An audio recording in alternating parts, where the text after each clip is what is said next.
সুপ্রিয় দর্শক, আসসালামু আলাইকুম।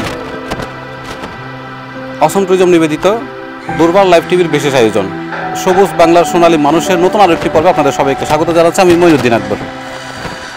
আজ আমরা এসেছি একজন ডাক্তার সাহেবের বাসায়। শুভ প্রকাশ দত্ত সাহেব একজন ডাক্তার সাহেবের ওনার বাসায়। উনি পেশায় একজন চিকিৎসক হওয়ার পরেও যথেষ্ট আন্তরিকতার সাথে ওনার বাগানকে উনি সাজিয়েছেন। সবুজ প্রেমী একজন মানুষ বলা যায়। আজ আমরা আপনাদেরকে জানানোর চেষ্টা করব উনি কী ধরনের গাছ এখানে রেখেছেন, কোন কোন জাতের গাছ এখানে রেখেছেন এবং উনি কীভাবে পরিচর্যা করেন, সব কিছু বিস্তারিত আপনাদের সাথে তুলে ধরার চেষ্টা করব।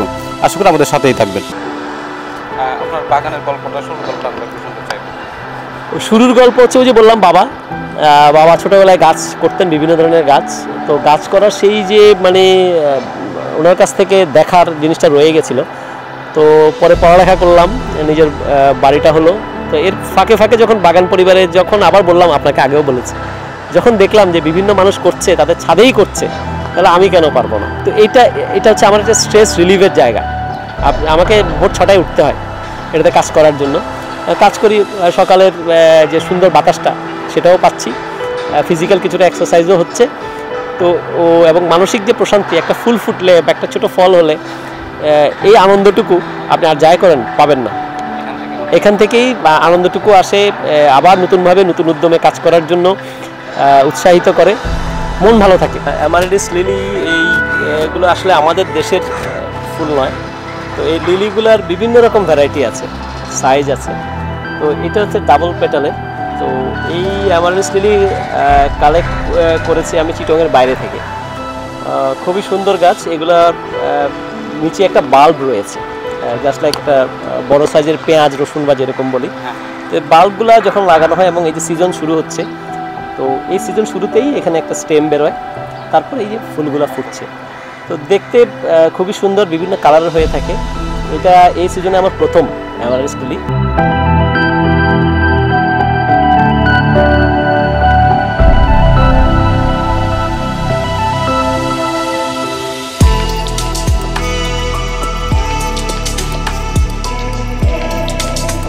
এটা হচ্ছে মধুমঞ্জরি বলছে।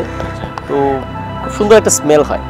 এটা ক্যালাঞ্চু, শীতের ফুল ছিল, ইয়েলো কালার। এগুলো শীতের ফুল শেষ, আর এগুলো হচ্ছে ফুল নেই যদিও, এই যে ফুল শেষ হয়ে গেছে। এটা হচ্ছে গ্ল্যাডিওলাস। এটা হচ্ছে যে হেলিকোনিয়া লবস্টার বলে, অনেকে লবস্টার ক্লও বলে। পিটুনিয়া, শীতের ফুল। আমাদের ড্রাগন আমরা কিন্তু খুব সহজে ছাদ বাগানে এই সাইজের ড্রাগনের চাষ করতে পারি। তো দেখা যায় যে প্রতি সিজনে অন্তত 15-20টার মতো ফল, ড্রাগন ফল আমরা পেতে পারি, এবং খুব ভালো একটা পুষ্টির উৎস, স্পেশালি বাচ্চা এবং বয়স্ক যারা, তাদের জন্য খুব চমৎকার একটা ফল।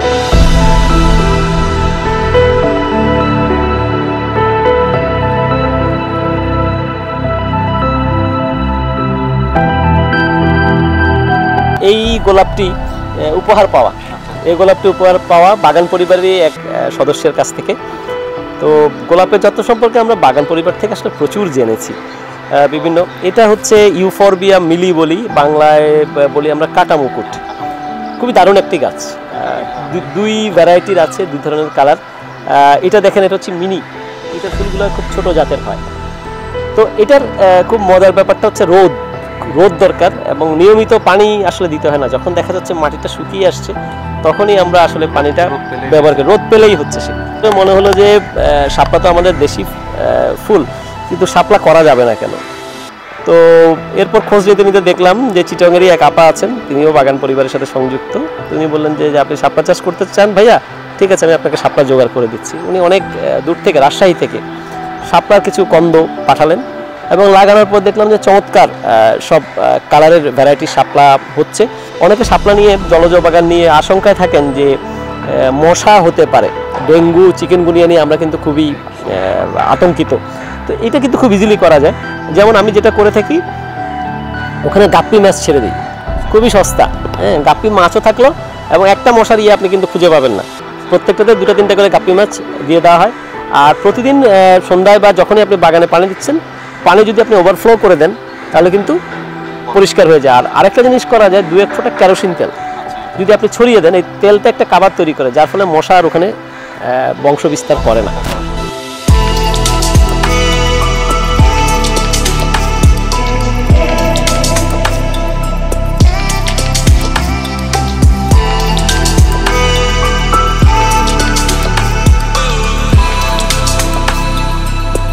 এটা একটা অর্কিড, দেখতে খুবই সফট, মনে হচ্ছে কোনো পাতা নেই, কিছু নেই, কিন্তু দেখেন অর্কিডটা তার ফুল ফুটিয়েছে।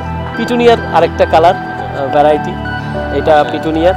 এখানে দেখেন খুব মজার, পেঁয়াজের দাম খুব বেড়ে গিয়েছিল, তাই না? তখন একদিন রাগ করে কিছু ছোট ছোট পেঁয়াজ এনে লাগিয়ে দিয়েছিলাম। এখন পেঁয়াজ গাছগুলো শুকিয়ে আসছে, এগুলো কিন্তু পেঁয়াজের ফুল। এটা হচ্ছে আমাদের, এটাকে বলি হচ্ছে আমরা রোসেলিয়া। রোসেলিয়া দুইটা ভ্যারাইটি আমার এখানে আছে, একটা হচ্ছে এই হোয়াইট ভ্যারাইটিটা, আর ওইদিকে একটা রেড ভ্যারাইটি আছে। তো রোসেলিয়াটা খুবই সুন্দর, অল্প টবেই হচ্ছে মাটিতে, এবং ঝাড়বাতির মতো দেখা যায়, খুব কালারফুল। এখানে এটার নাম হচ্ছে পয়েন্টসেটিয়া। এগুলো কিন্তু আসলে ফুল নয়, এগুলো হচ্ছে রূপান্তরিত পত্র। এই পাতাগুলোর কালারটাই কিন্তু খুব সুন্দর।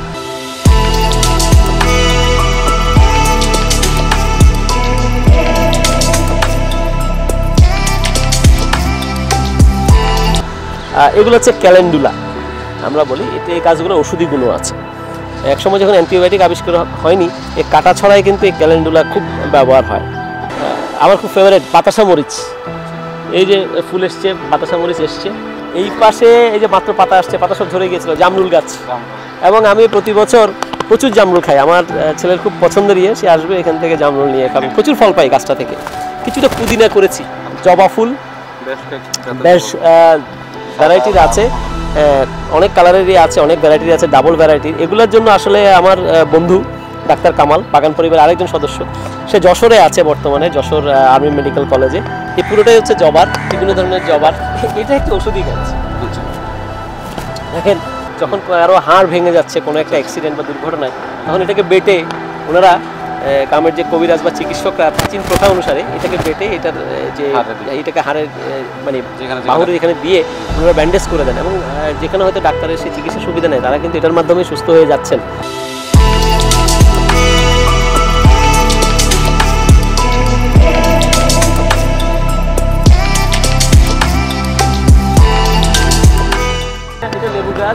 গত সিজনে প্রায় এর কাছ থেকে আমি 150-র মতো লেবু পেয়েছি। এটা হচ্ছে আমার দেশি কাগজি লেবু। হ্যাঁ, এটা হচ্ছে ওই জুয়েলিয়া যেটা বলেছিলাম, যে লাল ভ্যারাইটি আম গাছ, মুকুল এসছে। কাটিমন, তাও বাগান পরিবারের এক সদস্যের কাছ থেকে নেওয়া। এগুলো ডায়ান্থাস, সবগুলাই শীতের ফুল। ডালিম গাছটা আমার এখানে আছে প্রায় 3 বছর। সিজনে ধরেন 20-25টার মতো ডালিম আপনি পাবেন।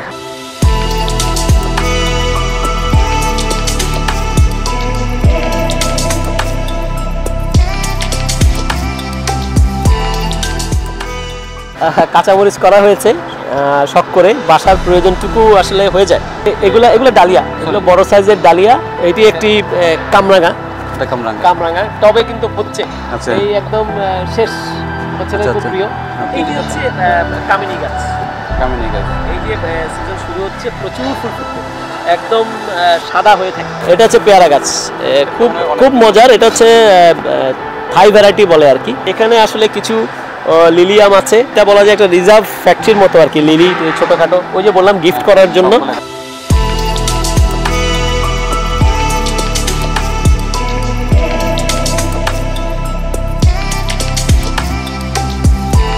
ওই যে বললাম যে ভাড়া বাসায় থাকতাম, সেখানে বাড়িওয়ালার ছাদে কিছু বনসাইয়ের কাজ করছিলাম।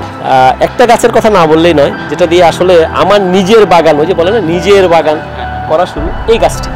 এটা বলছি 99-2000 সালের দিকে। কাটাপাহাড় যে বলে আমরা, কাটাপাহাড়ের ওই গোলাটার ভিতরে একটা গাছ দেখলাম, ওটার গোড়া একটু চিকন একটা গাছ, এটা একটু একটা বেরিয়েছে, টান দিলাম, দেখি সুতার মতো হয়তো শিকড় বাঁচবে না, লাগালাম, সেটাই কিন্তু এই গাছটা। এটা আমার খুব প্রিয় একটা গাছ। এই ফুল গাছটা খুবই আনন্দের, অনেকে এটাকে রেল লতাও বলে। ফুলটা খুব চমৎকার, সকাল থেকেই বেশি ভালো পাওয়া যায়, দুপুর থেকে আসলে কমে আসে।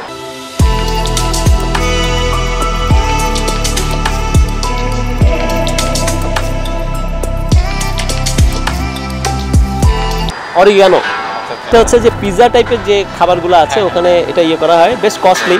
তো এইটাও কিন্তু বাগান পরিবারের কোনো একটা প্রোগ্রামে একজন গিফট করেছিলেন সবাইকে। তো ওই যে কাটিং থেকেই কিন্তু কি সুন্দর অরিগানো হচ্ছে। এটা লিলিয়াম, এটা একটা সেন্টেড লিলিয়াম, খুব সুন্দর একটা ঘ্রাণ আমরা পাই। শীতকালীন টমেটো প্রায় শেষের পথে। তো আগে টমেটো করতাম টবে, দেখেছি টমেটো হতো না। এবার শুরু করলাম যে ফলের ক্রেটগুলো আছে, 4টা ক্রেট, প্রতিটাতে 2টা করে 8টা গাছ লাগিয়েছিলাম। আপনার সংগ্রহে অনেক ফুলের গাছ, ফলের গাছ, অনেক ধরনের গাছ আছে, কিন্তু এরপর অপূর্ণ কোনো ইচ্ছা আছে কিনা বা অপূর্ণ কোনো গাছ আছে কিনা যেটা সংগ্রহ করতে পারলে খুব বেশি ভালো লাগতো? অবশ্যই। আসলে স্রষ্টা যে দুনিয়া সৃষ্টি করেছেন, এখানে ফুল ফল লতা পাতার শেষ নেই, আসলে শেষ নেই। অতৃপ্তি যেটা শিল্পী বলেন, যারা বাগান করেন তারা শিল্পীর অতৃপ্তি থাকবেই, না হলে কিন্তু শিল্পটা থেমে যাবে। করতে গেলে মনে করো আমার আসলে অনেক টাকার দরকার, অনেক শ্রম দিতে হবে, অনেকে বইয়ে হয়তো বাগানের দিকে আসছে না, তাদেরকে একটু অনুপ্রেরণা দিই। আসলে যেমন ধরেন যে সিগারেট আপনি খান, অনেকে খায়, তাই না, পান খায়, এগুলো তো আসলে শরীরের জন্য ভালো না। তো যদি ওই টাকাটুকু সেভ করা যায়, আপনি মাসে একটা টব কিনেন, একটা গাছ লাগান, আর গাছ কিনতে হবে না আপনাকে। আপনি আমার মতো যারা ছাদ বাগানি আছেন, চট্টগ্রাম বাগান পরিবারের সাথে যারা আছেন, চট্টগ্রাম বাগান পরিবারের যে ফেসবুক পেজ আছে, আপনার যদি কোনো গাছ লাগে আপনি ওখানে লিখলেই হয়, এমনকি চাইলে আপনার মাটি সারও কেউ জোগাড় করে দেবে। সুতরাং ওই যে অনেক খরচের ব্যাপার তা কিন্তু নয়। আর যত্নের ব্যাপারটা আমি আগেই বলেছি, আপনি যদি সকালে আধা ঘন্টা সময় দেন, আপনি যতটুকু সময় দিতে পারবেন সেই হিসাবে আপনি গাছ লাগান, গাছ সংগ্রহ করেন, তাহলে কিন্তু আপনার মনের খোরাকটিও মিটে যাবে, আপনার শরীরের জন্যও ভালো। কারণ আপনি যখন গাছ করতে যাচ্ছেন, আপনি নিচু হচ্ছেন, আপনি একটু জিনিস তুলছেন, আপনি পরিষ্কার করছেন, তাহলে কিন্তু এই যে ফিজিক্যাল মুভমেন্ট, সেটাও কিন্তু এই বাগানের থ্রু দিয়ে পাওয়া সম্ভব। আর যদি আপনি একটু সবজি চাষ করতে পারেন, আপনি দেখলেন যে টমেটো হচ্ছে, সজনা হচ্ছে, লেবু হচ্ছে, পেঁয়াজ করেছি, এদিকে কিছু ফ্রুটস, পেয়ারা, ডালিম, ড্রাগন, তারপর হচ্ছে জামরুল, দেখেন সেদিক দিয়েও কিন্তু আপনি কিছু পরিবারকে একটা পুষ্টির উৎস দিতে পারছেন, সাথে সাথে আপনার কিছু ফিনান্সিয়াল সেভও হচ্ছে।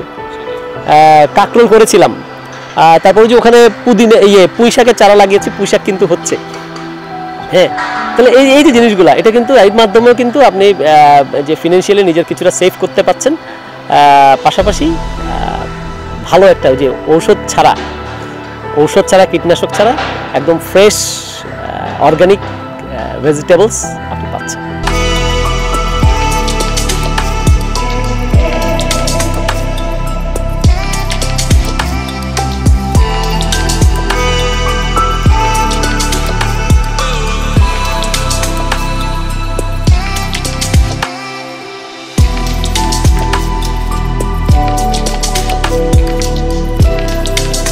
দেখতে দেখতে আমরা আজকের আয়োজনে প্রায় শেষ পর্যায়ে চলে এসেছি। আমরা চেষ্টা করেছি বাগান সম্পর্কে আপনাদেরকে অনেক তথ্য দিতে, কিভাবে গাছগুলো সংগ্রহ করা হয়, কিভাবে পরিচর্যা করতে হয়। সেই সাথে আমরা চেষ্টা করেছি যারা এখন পর্যন্ত বাগান করতে গিয়ে ভয় পাচ্ছেন, মনে করছেন অনেক বেশি টাকার প্রয়োজন, অনেক বেশি সময়ের প্রয়োজন, আমরা তাদেরকেও একটু উৎসাহ করার চেষ্টা করেছি। খুব শীঘ্রই আমরা উপস্থিত হব নতুন আরও কোনো একজন বাগানিকে নিয়ে, কোনো একজন সবুজের প্রেমে মাতোয়ার একজন মানুষকে নিয়ে। সে পর্যন্ত সবাই ভালো থাকুন, সুস্থ থাকুন। আল্লাহ হাফেজ।